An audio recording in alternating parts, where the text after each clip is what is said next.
merupakan adalah pembelajaran yang direncanakan berdasarkan prinsip pembelajaran berdiferensiasi, sehingga para peserta didik belajar sesuai dengan kebutuhan berdasarkan tahap perkembangan sesuai teori psikologi modern untuk mewujudkan profil pelajar Pancasila.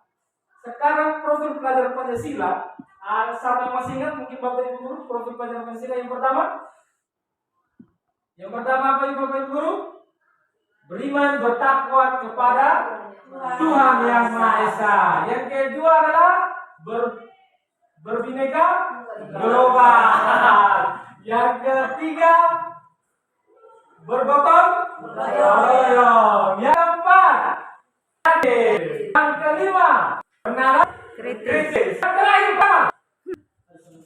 Mandi. Sorry, mungkin layarnya kurang terlalu begitu. Tidak terang itu Pak Guru. Oh sorry, minta maaf ya. Kalau jelaskan dulu teori psikologi modern. Sabar Bapak, jangan belum masuk sesi tanya jawab. Nanti lupa jadi akan memang. Saya lanjutkan dulu. Ya, terus. Next, miskonsepsi tentang teori kontrol, ilusi. Guru mengontrol murid, itu sudah pasti. Guru harus mengontrol murid. Yang kedua, ilusi bahwa kritik dan membuat merasa bersalah dapat menguatkan karakter.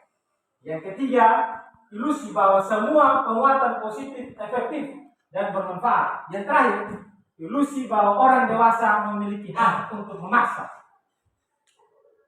Itu biasanya kita sebagai bapak ibu guru itu lebih suka memaksa anak untuk mengikuti apa yang menjadi kehendak kita. Next, saya lanjut. Paradigma baru. Stimulus respon. Realitas kebutuhan kita sama. Teori kontrol, realitas kebutuhan kita berbeda. Yang berikut, semua orang memiliki hak yang sama. Teori kontrol, setiap orang memiliki gambaran berbeda-beda. Next, yang ketiga, kita mencoba menghubungkan orang agar berpandang sama dengan kita. Teori kontrol, kita berusaha memahami pandangan orang lain tentang dunia. Yang keempat, orang lain bisa mengontrol saya. Hanya ada yang bisa mengontrol diri Anda. Hanya Anda yang bisa mengontrol diri Anda. Yang berikut, saya bisa mengontrol orang lain. Teori kontrolnya adalah Anda tidak bisa mengontrol orang lain. Yang terakhir, model berpikir manakah? Berpikir menang-menang. Saya lanjut lagi. Bila kita ingin membuat kemajuan perlahan sedikit demi sedikit, ubahlah sikap atau perilaku kita. Namun bila kita ingin memperbaiki cara-cara utama kita, maka kita perlu mengubah kerangka acuan kita. Ubahlah bagaimana Anda melihat dunia, bagaimana Anda berpikir tentang manusia, penjelasan aspek-aspek tertentu tentang realitas. Realitas ini para ahli, sekaligus dengan tentang Stephen R. Covey. Kalau saya salah, tolong diperbaiki. Saya lanjut. Disiplin positif makna disiplin menurut Ki Hajar Dewantara. Ki Hajar Dewantara menyatakan bahwa untuk menciptakan kemerdekaan atau dalam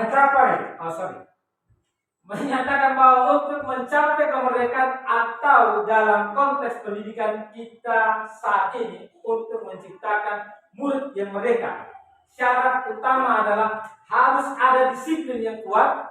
Disiplin dimaksud adalah disiplin diri yang memiliki motivasi internal.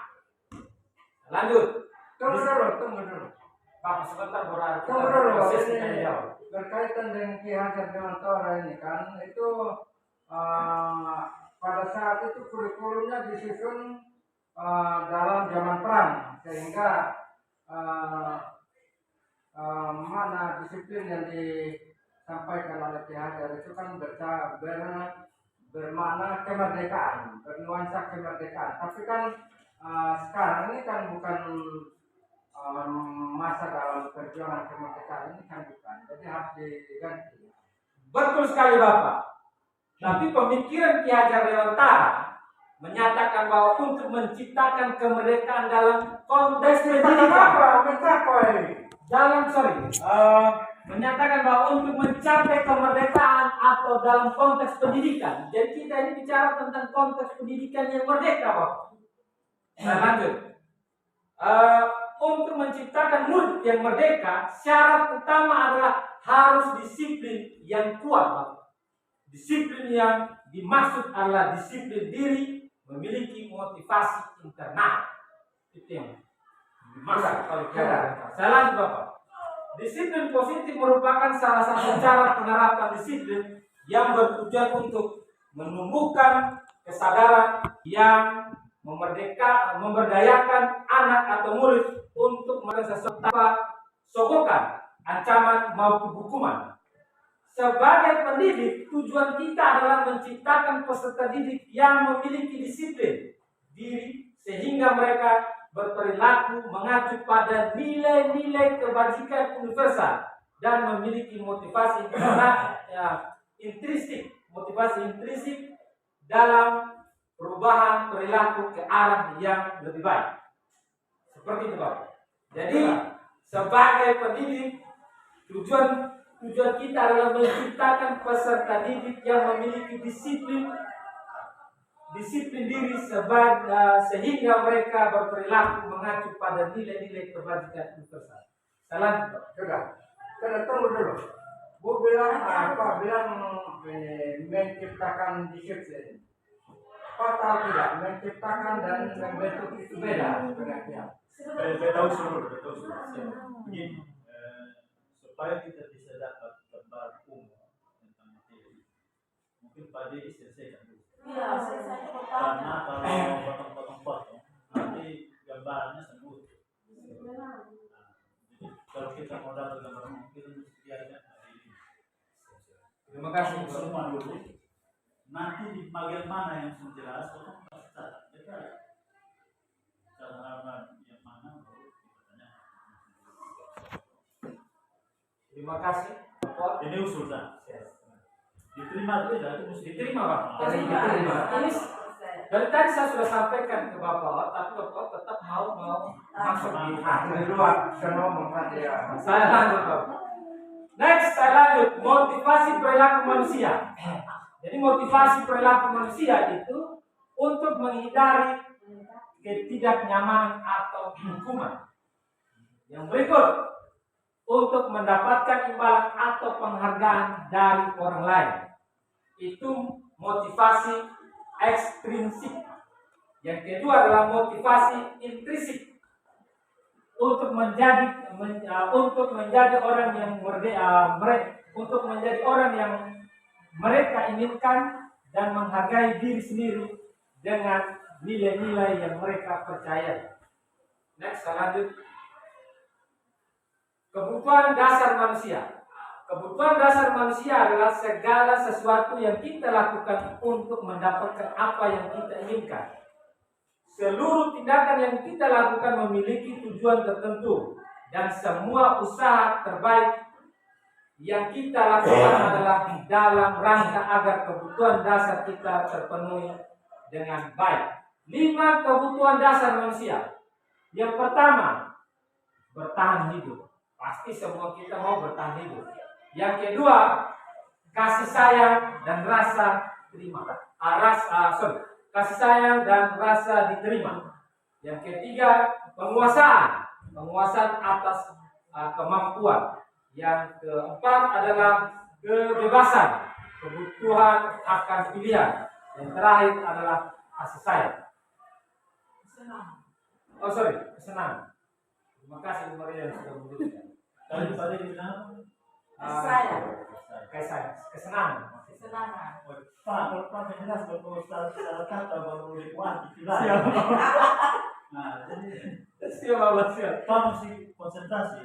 Siap, Kalau gimana? ya dapat gambaran ini.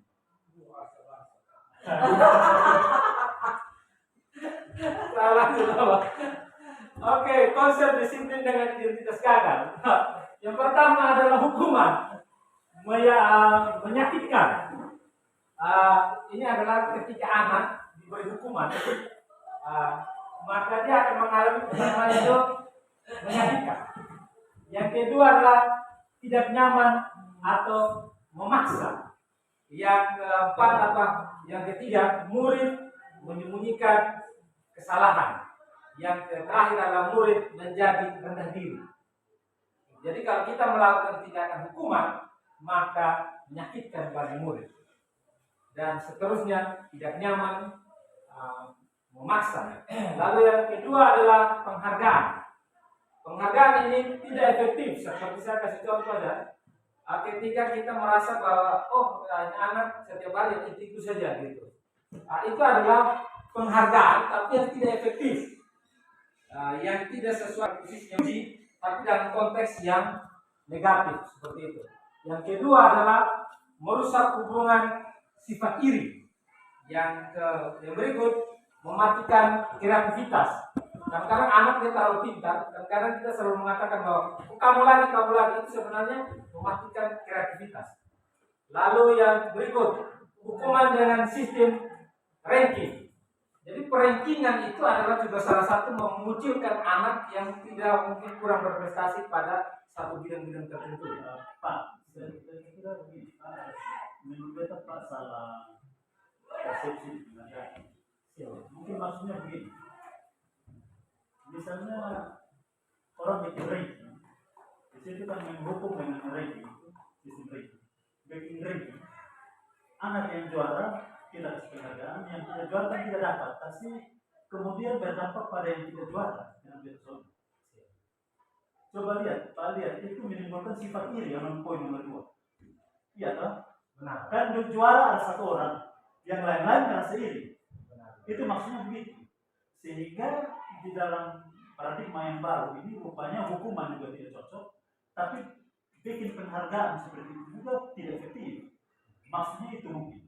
Siapa? Mungkin ada pendobelan, mungkin maksudnya kemudian ini bisa ada sambungan. Kita bikin ranking misalnya, tapi anak-anak lain merasa iri dan anak-anak lain juga merasa diri kurang berharga sama seperti dia. Mungkin begitu maksudnya. benar. Nah, kita coba kasih dulu, karena kita memang ngerti begitu. Siapa? Benar, Benar, Pak. salah Pak musik stabil. Benar, Pak. Mungkin Gua harus rubah. siapa? Rubah sekarang. Pak, ini dalam bentuk Sudah, yang penting sudah. Yang penting Bapak sudah sampai. Dia sudah tahu betul. Sebenarnya Bapak Kris menyimpulkan bahwa merusak hubungan dengan sifat iri itu tidak jauh dengan menghukum dengan sistem ranking. Seperti jadi ada keterkaitan. Saya lanjut dulu. Merampas hak menghargai dirinya. Merampas hak menghargai dirinya. Ya, saya lanjut dulu. Lu jelaskan dulu itu merampas hak menghargai diri. Ya, konsep disiplin dengan identitas sukses. tidak maksudnya begini biar kita coba jawab kan? Biar coba. Biasanya begini kan sekarang ini dari 2013 kurikulum 2013 ini ranking sebenarnya tidak ada lagi. Cuma kita masih terbawa, kita bikin ranking juga walaupun di kurikulum sudah ada. Kemungkinan juga karena teori yang ini memang sudah muncul. Nah misalnya kalau dari 20 orang, satu orang ranking, maka yang lain merasa beta berdiri ini kurang berharga karena beta sudah juara, beta mama oleh beta bilang lu juara dari belakang segala macam. Jadi hak untuk menghargai diri sendiri terampas. Kalau tidak ada ranking, semua merasa ya kejadian begini, tapi itu oke. Lu mungkin lebih banyak belajar begini, beta kejadian mungkin di tempat lain. Mungkin itu yang dimaksud dengan merampas hak untuk dia sendiri menghargai diri. Karena betul fokus semua di orang yang juara. Nah, itu maksudnya. Dari pas mau ini tapi kebutuhan dari bawah, ya beta kalau kebutuhan beta tambah sedikit, ya beta. Nah, kemana kan? Kemudian beta beralih dengan dari Pak Kris. Sebenarnya sistem ranking ini dia jangan bawa di penghargaan karena dia masuk juga Menghukum berarti harus dihukum sama berpasang. Masuk di penghargaan sini. Bapak, hukuman itu bersifatnya kayak hukuman secara fisik. Kalau yang penghargaan itu secara verbal, tapi yang sifatnya masih Bisa membedakan. Tidak begini. Beta coba Siap. Bisa. Begini Pak Ot. Potong omong tidak. Beta kira itu juga masih bisa diterangkan. Dalam begini. Sistem ranking itu kita hanya memberi penghargaan kepada 1-2 orang, sedangkan yang lain akan merasa tersisih dan terhukum. Mayoritas akan merasa tersisih dan terhukum karena dong sudah ranking apa? Dong akan direndahkan. Jadi kita pikir Nanti lagi bisa mengerti. Beda sudah paham. Jadi hukuman itu dia seperti begini Bapak.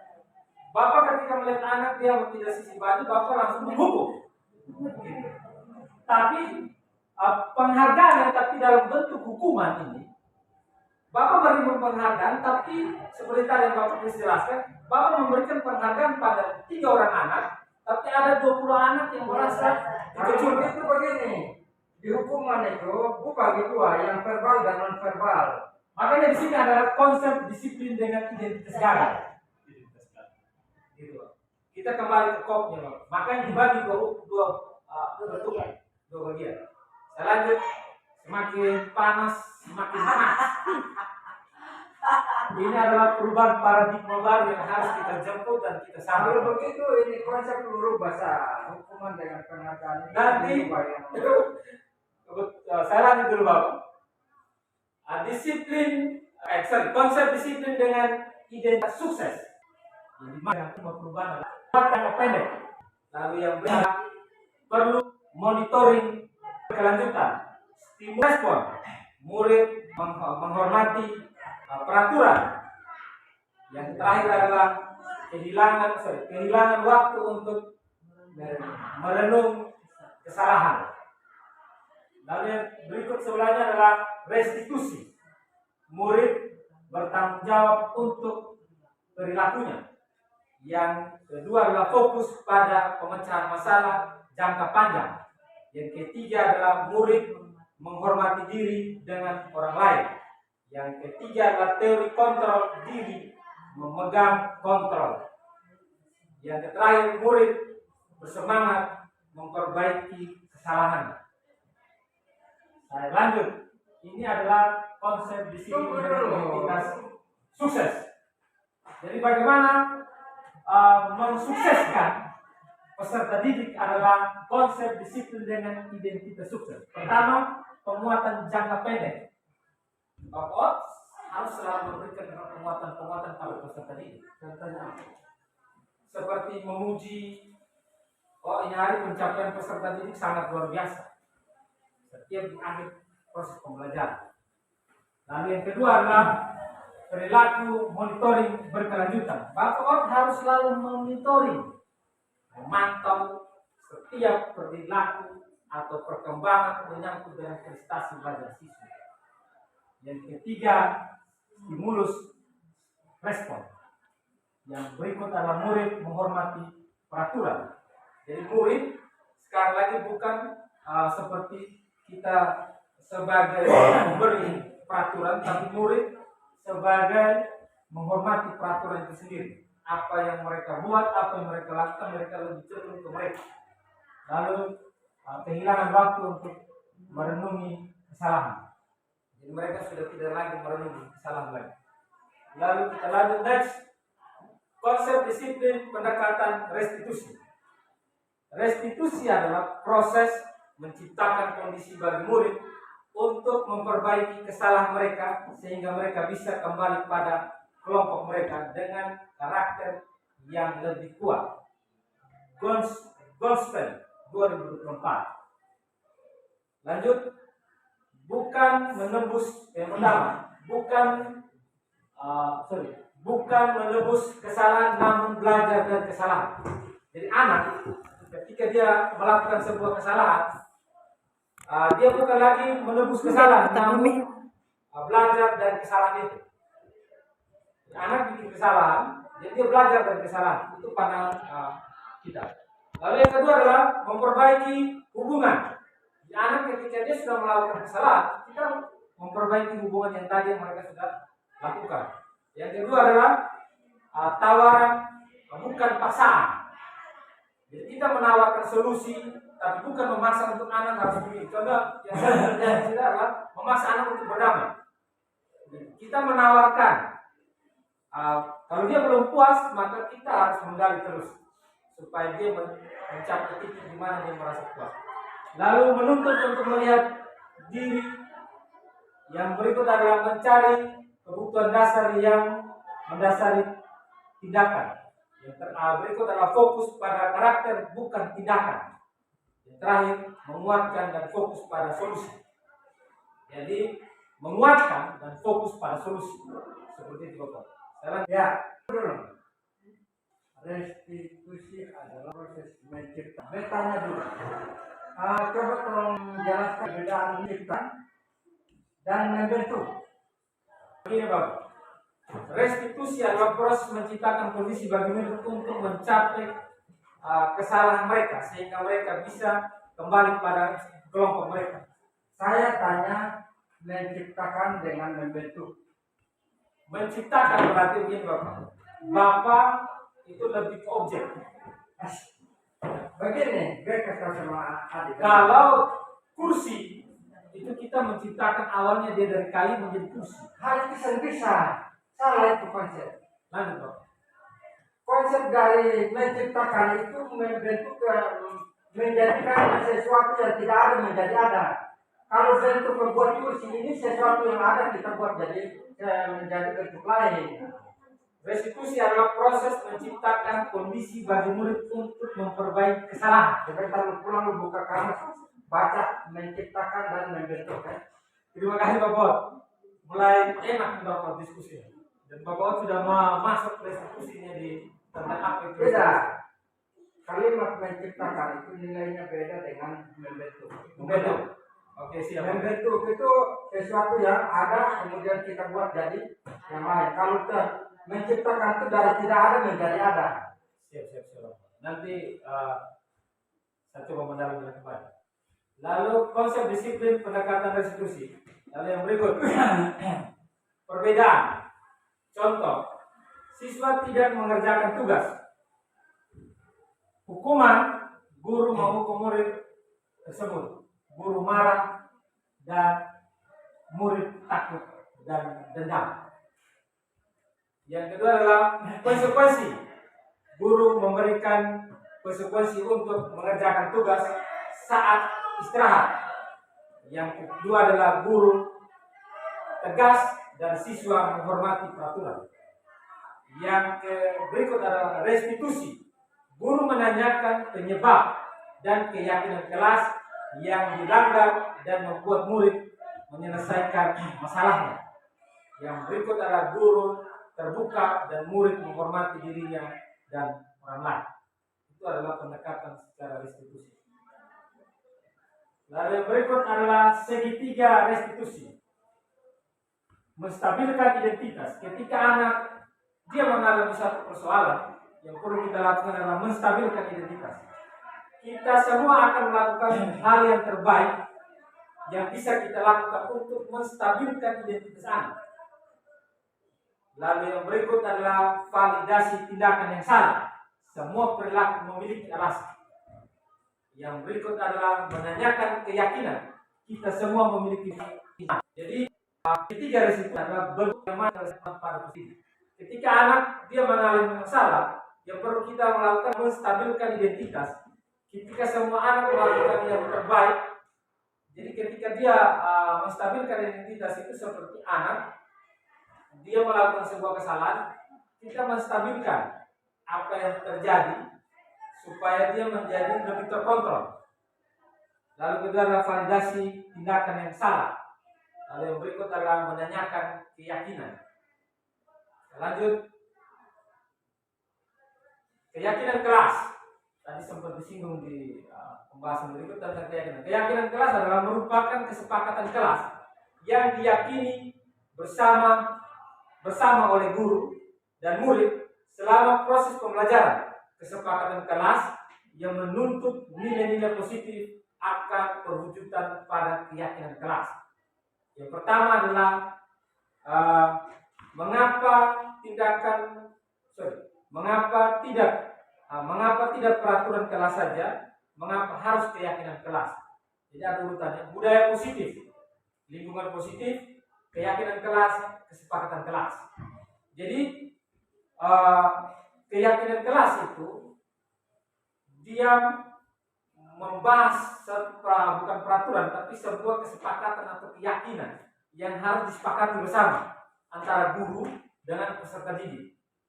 Dia dengan motivasinya adalah budaya positif, membangun budaya yang positif. Kedua adalah lingkungan yang positif.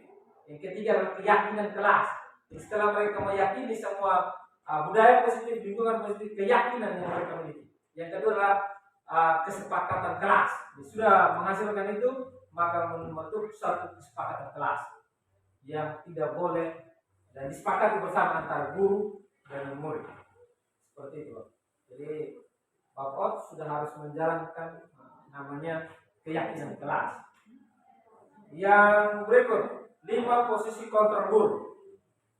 Model disiplin yang berpusat pada murid yang dikembangkan oleh Daniel dengan pendekatan restitusi yang disebut dengan 5 posisi kontrol. Yang pertama, penghukum. Guru lebih suka menghukum. Yang kedua, membuat orang merasa bersalah. Yang ketiga, guru menjadi teman. Yang keempat, monitor atau pemantau. Yang kelima, manajer. Kira-kira dari 5 posisi kontrol guru, kira-kira Bapak Ibu guru lebih kemana? Mungkin Bapak? Jadi begini, memang dari 5 komponen yang itu semua ada pada guru, tapi mana yang paling dominan? Kalau menurut saya, siswa dianggap sebagai teman itu penting, lebih dominan daripada komponen-komponen yang lain. Karena hukuman itu berdampak pada siswa itu bisa suka dan tidak suka kepada pihak yang memberikan hukuman. Jadi tidak semua siswa itu bisa menerima hukuman yang kita berikan. Jadi Bapak memilih nomor 3, guru menjadi teman. Tapi dari semua kira-kira Bapak yang lebih Siswa menjadi teman. Kira-kira dari posisi 5 Bapak di posisi yang mana? Apakah sebagai penghukum, pembuat merasa bersalah, atau menjadi teman, monitor atau pemantau, atau yang kelima manajer? Kalau saya nomor 3 Menjadi teman. Oke, mungkin kalau lu apa? salah Bapak. Kalau Patri lebih kemana? Lu apa? Patri mungkin lebih ke monitoring atau pemantau. Asal bisa. Kita akan jawab itu, Bapak. Saya akan jawab itu. Saya lanjut. Kita akan membahas satu-satu. Penghukuman. Seseorang penghukum bisa menggunakan hukuman fisik maupun verbal. Orang-orang yang menjalankan posisi penghukum senantiasa mengatakan bahwa sekolah memerlukan sistem atau alat yang dapat lebih menekan murid-murid lebih dalam lagi.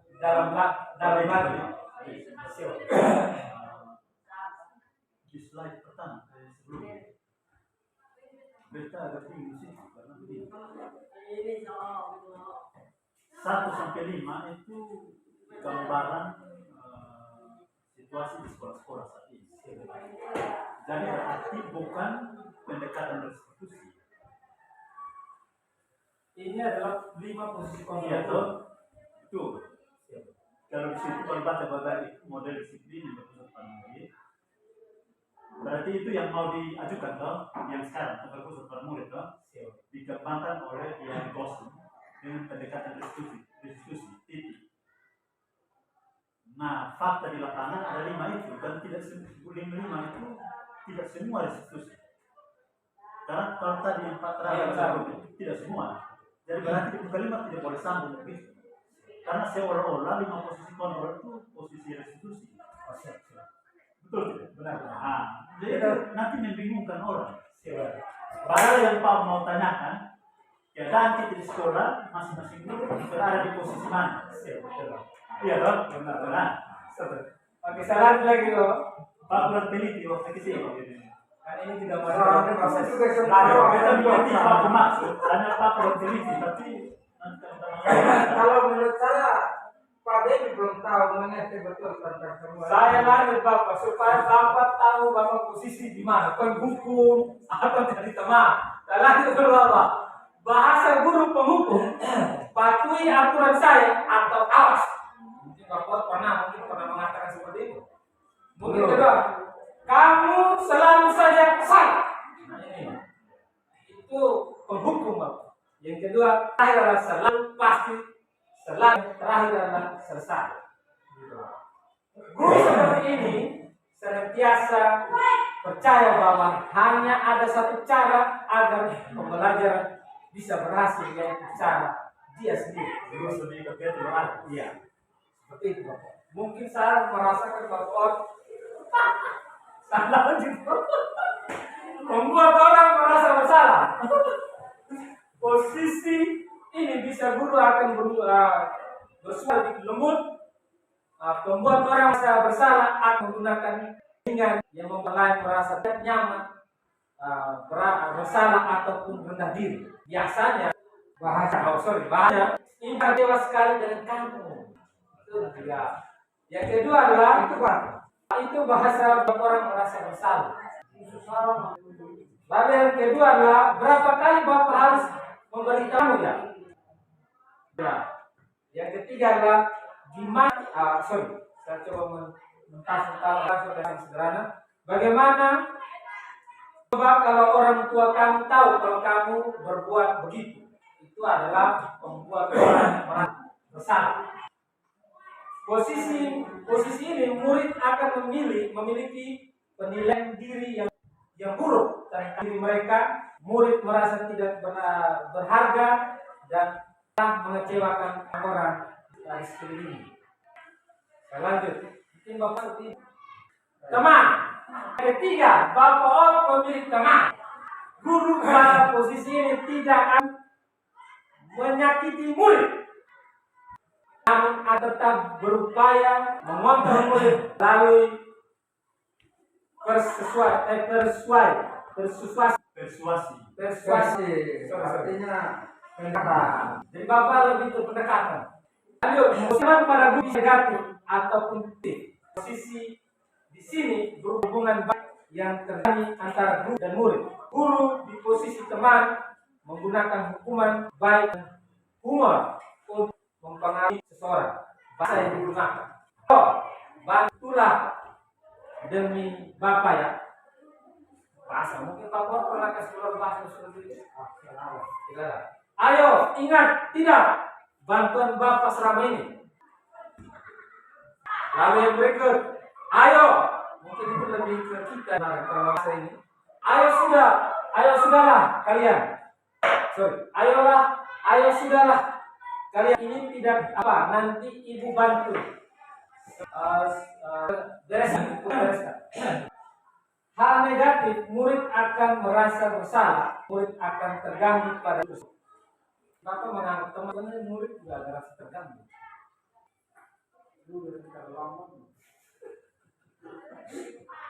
Itu konsep yang Saya lanjut itu masuk tanggung jawab.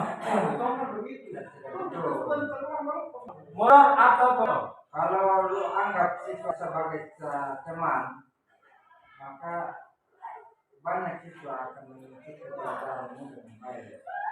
Tapi kalau dia merasa tidak suka, benci, itu di kelasmu pasti banyak anak yang tidak rasa nyaman dan malah ada yang keluar. Oke, siap. Monitor atau pemantau. Monitor berarti mengawasi. Pada saat kita mengawasi, kita bertanggung jawab atas perilaku orang-orang yang kita awasi. Posisi pemantau berdasarkan pada peraturan-peraturan dan konsekuensi dengan menggunakan seksi atau konsekuensi kita dapat meminimisasikan hubungan pribadi kita dengan murid. Bahasa yang kita gunakan adalah peraturannya apa yang telah kamu lakukan, sanksi atau konsekuensi apa. Lanjut, posisi ini menunjukkan sikap tanggung jawab guru dalam mengontrol murid.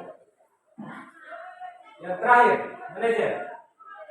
Manajer adalah posisi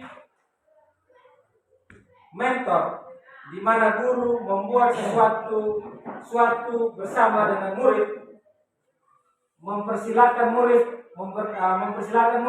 mempertanggungjawabkan perilakunya, mendukung murid agar dapat memenuhi solusi atas permasalahannya sendiri. Seorang manajer telah memiliki keterampilan di posisi teman maupun pemantau. Bahasa yang digunakan adalah apa yang kita ini, keyakinan kelas. Apa yang kamu yakini? Jika kamu yakini jika kamu meyakininya, apa kamu bersedia memperbaikinya? Jika kamu memperbaiki hal ini, menunjukkan apa tentang dirimu, apa rencana kamu untuk memperbaiki hal ini. Tugas seorang guru manajer adalah membimbing murid untuk dapat mengatur dirinya, mengembalikan murid ke kelompoknya dengan lebih baik dan kuat. Terima kasih.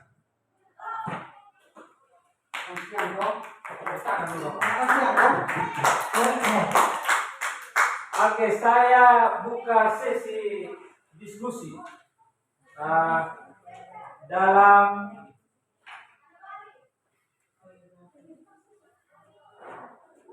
paradigma pemahaman dan pengalaman penerapan budaya positif.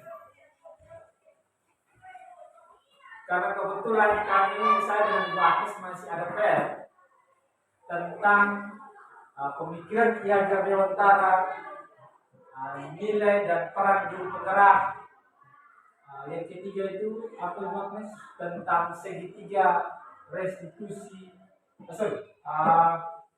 visi guru penggerak dengan tahapan bagja. Itu menjadi PR kami untuk dan sekarang adalah budaya positif sekolah. Nanti saya di Bakas akan berusaha untuk mencari waktu lagi untuk menjelaskan 3 hal yang kemarin seharusnya tidak sempat dijelaskan. Kami akan berusaha menjelaskan. Dan sebelumnya kami juga minta maaf karena ini juga masih dalam proses berusaha belajar dan terus belajar. Jadi dari proses belajar ini kami akan terus berbagi dengan apa yang kami miliki, dengan segala kekurangan, dengan apa yang kami miliki. Dan kami akan membenahi setiap pertanyaan-pertanyaan dari Bapak Ibu. Mungkin waktu dan kesempatan saya buka untuk sesi diskusi. Silakan Bapak. Mungkin Pak bisa mencatat apa yang pertama, saya berharap kepada Pak Dedi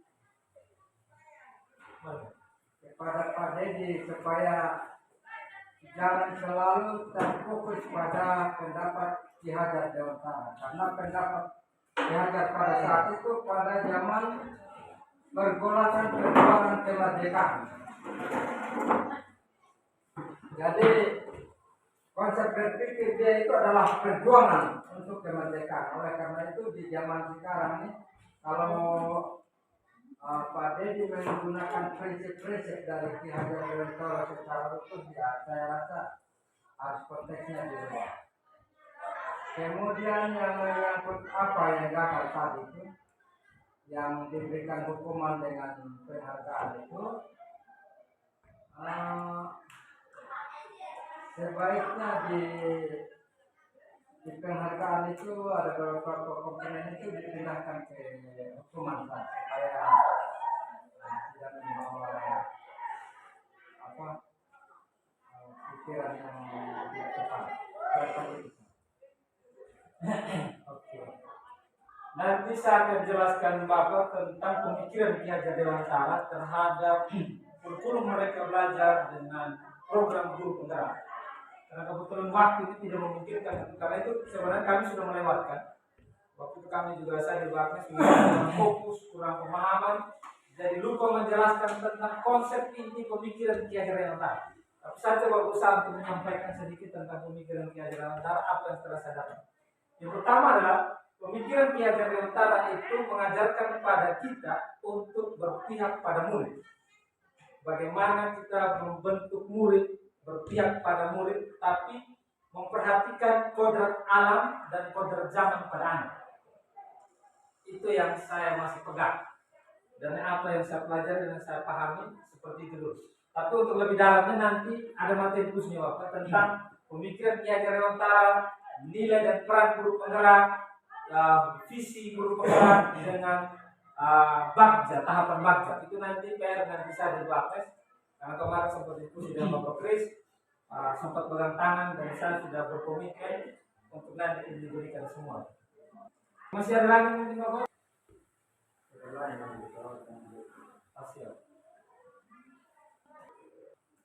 Mungkin itu tangan. Mungkin Bapak Kris mungkin kasih penguatan sekali masuknya.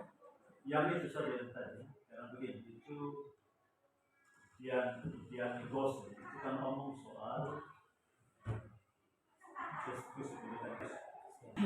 dan dia bicara bahwa 5 poin bagian dari itu khasmatnya dan seperti itu kan nanti kayaknya poin yang dari sebenarnya dosen. Coba lihat model disiplin berpusat pada yang dikembangkan oleh Dian Dosen dengan berdasarkan dia disebut dengan 5 posisi kontrol. Seolah-olah 5 posisi kontrol ini adalah pendekatan restitusi dari dosen. Padahal bukan. Benar Bapak. Nah, itu jadi formasi kali walaupun itu mungkin pada dapat materi dari mana mesti berubah sehingga Siap.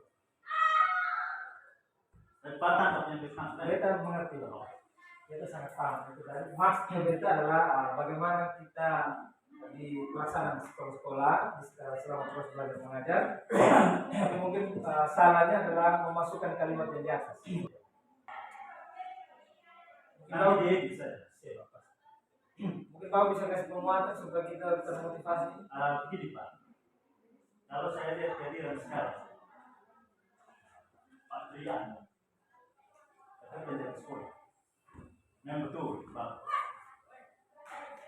ini juga ada yang nanti lebih banyak tidak berhubungan dengan sistem walaupun kita satu kesatuan jadi mungkin undangnya dan mendadak tidak iya supaya ini kan kalau saya lihat ini bukan cuma saya tidak tahu pada diri punya pemikiran apakah ini sekedar tugas tapi kalau saya melihat ini untuk kepentingan kita semua jangan hanya sekedar tugas sekali-kali sudah 30 ini untuk guru semua saya pikir memang kepala untuk lihat ini supaya mereka semua kita semua orang penting itu kan terbang kalau tadi saya bermasalah lama juga karena saya eksperimental pohon. Pendekatan restitusi itu satu yang dengan paradigma yang baru. Sedangkan 5 poin itu yang biasa kita lakukan dan kita tidak sadar. Nah kalau kita tidak ikut pendekatan bosen restitusi ini, artinya kita nanti hanya sekedar ganti baju saja kurikulum, ganti administrasi modelnya begini, tapi tidak memahami. Artinya kita tidak jalan betul kurikulum merdeka. Itu hal pertama. Jadi teknisnya undangan mesti kita tahu beberapa apalagi kondisi seperti begini orang yang kasih masuk nilai dia pulang. Nah, mungkin saya pikir kali lebih banyak tapi harus bila perlu WA lagi. Jadi ini juga bukan niat pada ibu itu ingin cepat, tapi juga sesuatu yang baru nih Pak jangan harap langsung orang ini. Masih ada orang yang sangat penting dan dia pulang. Dan bagaimana paradigma meyakinkan mereka? Karena ini soal keyakinan. Paradigma itu soal perubahan keyakinan dan itu yang pertama. Yang kedua, kalau bisa Pak, supaya kita saling mengisi, pada ibu rela untuk berbagi materi. Jadi kita tidak seperti anak sekolah yang datang dengan belangko kosong kemudian siap untuk diisi seperti ya Pak siapa kita menang. Tapi sebaiknya kalau mau produktif diskusi kita sama-sama baca dan kita lihat sehingga pertanyaan-pertanyaan nanti yang muncul dari guru-guru itu pertanyaan-pertanyaan yang memang berkualitas karena dia yang sudah baca. Nah kalau dia sambung menyambung artinya nanti Pak hanya meladeni pertanyaan yang sebenarnya bukan ini. Pertanyaan yang belakang lalu. Jadi pada ibu jangan merasa khawatir bahwa pada ibu punya masa depan masih jauh. Menjadi guru penggerak masih sangat jauh. Jadi jangan takut bahwa kalau saya panggil di kampung nanti mereka lebih pintar. Bukan soal itu. Mereka lebih pintar lebih bagus. Karena kalau yang pintar dengan lebih pintar duduk sama-sama akan mengasah keluar yang sulit. Dan itu juga kalau kepada ibu juga ketika berhadapan sudah terbiasa dengan pertanyaan di luar ketika ada yang bertanya pertanyaan sulit harus biasa untuk menjawab. Jadi begini, saya harap kepada ibu jangan merasa khawatir. Kita ini teman saling mendorong dan kita lihat kepentingan yang besar. Jadi jangan hanya sekedar yang penting kita video, beta kirim, beta buka selesai. Kita harap itu yang mesti ada kan. Jiwa guru penggerak itu jangan sekedar nama itu mau saya. Itu beta minta Pak, beta harus kasih tahu sekarang. Beta sudah tahu nanti di poin berapa di berapa misalnya anak-anak kan saya minta dipas beberapa kali. Di Ibu Agnes saya bilang ini tidak bisa dibuka tolong dulu. Saya jawab sudah. Jawab sudah. Ini saya kasih tahu supaya Pak Rum tahu bahwa saya setelah saya sampai di modul 2.1 di situ baru saya mendapat feelnya. Oh, ternyata ini sebenarnya masih dalam belajar. Terus saya meyakinkan diri saya apa yang setelah diskusi panjang dengan Dr. Chris, bahkan kemarin permintaan Dr. Chris, bahkan saya sudah melewatkan 3 modul yang seharusnya saya berbagi kepada teman-teman. Modul 1.1 tentang pemikiran Ki Hajar Dewantara, modul 1.2 yaitu tentang peran dan nilai guru penggerak, yang ketiga adalah visi dan tahapan baca, dan hari ini tentang budaya positif. Nah, itu yang saya rasa, oh ternyata saya sudah salah. Makanya permintaan Bapak kemarin ketika Bapak berpegangan tangan dengan saya itu saya langsung berkomitmen bahwa nanti saya akan menyediakan waktu lagi untuk menjelaskan tentang ini, bahkan menyiapkan modul. Dan saya sudah mulai kan situ di aplikasi LMS Nikita itu memang dikasih bahan bacaan, tinggal kita download lalu kita simpan, nanti tinggal kita print. ya begitu Pak, supaya jam buang uang, jam buang kirim saja di WA. Kita buka sendiri. Kalau Pak masih siap modul baru buang bayaran. Ya, yang praktis saja yang itu. Terima kasih banyak Bapak, tapi ini akan menjadi keyakinan saya dari Bapak untuk Pak lihat, saya kalau memberikan hal-hal begini, Pak, saya tahu juga Pak kemarin Ibu menyiapkan ini pasti tidak 100%. Tadi Pak bilang Pak sebenarnya, kita tahu sama. Tidak mungkin saya akan dihadapi orang saya menunggu Pak, tidak akan begitu. Tapi kalau saya mengerti, saya bisa bantu menjelaskan pada teman lain yang mungkin saja dia ngotot. Tapi kalau saya pemahaman saya terbatas, dia ngotot, dan saya kurang mengerti, bagaimana saya bantu Pak? Ya kan, betul. Sebenarnya saya sederhana saja. Oke Bapak, nanti yang akan menjadi penguatan saya dari Bapak untuk kedepannya menjadi lebih baik. Tapi kami akan terus memotivasi untuk terus berbagi kepada teman-teman. Nanti karena bulan ini masih bulan Juni itu nanti saya janji Bapak sebelum Juli saya sudah mulai berbagi. Gini,